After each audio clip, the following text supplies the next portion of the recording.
PP chairman Bilawal Bhutto Zardari जे इम्कानी दौरे खां अॻु खपरो में अॻूणे चेयरमैन मोहम्मद वसीम कामखानी जे बंदि पयल फैक्ट्री में बोर्ड मुतासिरनि जी रिहाइश लाइ हंगामी तौर ते ख़ैमा बस्ती क़ाइमु कई वई। केतिरनि बोर्ड मुतासिरनि खे इमदाद जे आसिरे ते आंदो वियो। इमदाद जो ॿुधी सभई बोर्ड मुतासिर औरतूं ऐं मर्द टेंट सिटी में पहुची विया। ख़ैमा बस्ती में तरसाल मुतासिरनि लाइ अंदरि खाधो पिणु खुटी वियो, जंहिं करे काफ़ी बोर्ड मुतासिर औरतूं ऐं ॿार खाधो न मिलण सबबि दाहूं कंदा रहिया। ॿिए पासे पीपी अॻवान मोहम्मद वसीम कामखानी उमरगुल हंगोर जो पिणु टेंट सिटी जो मुआइनो कयो ऐं चयो त पीपी चेयरमैन बोर्ड मुतासिरनि जी बहाली जे कम जी पाण निगरानी पियो करे। ही टेंट सिटी अफेक्टेड माण्हुनि जे लाइ आहे।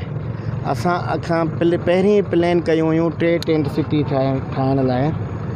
उन मां 2 टेंट सिटीज़ असां जूं ठही वियूं हुयूं, हिकिड़ी हथुंगे में ऐं हिकिड़ी ॿोबी विलेज में। ऐं 3 टेंट सिटी छो त खिपरे जे इर्द गिर्द आवाम खे बि ज़रूरत हुई, असांखे हिते असां ठाही आहे।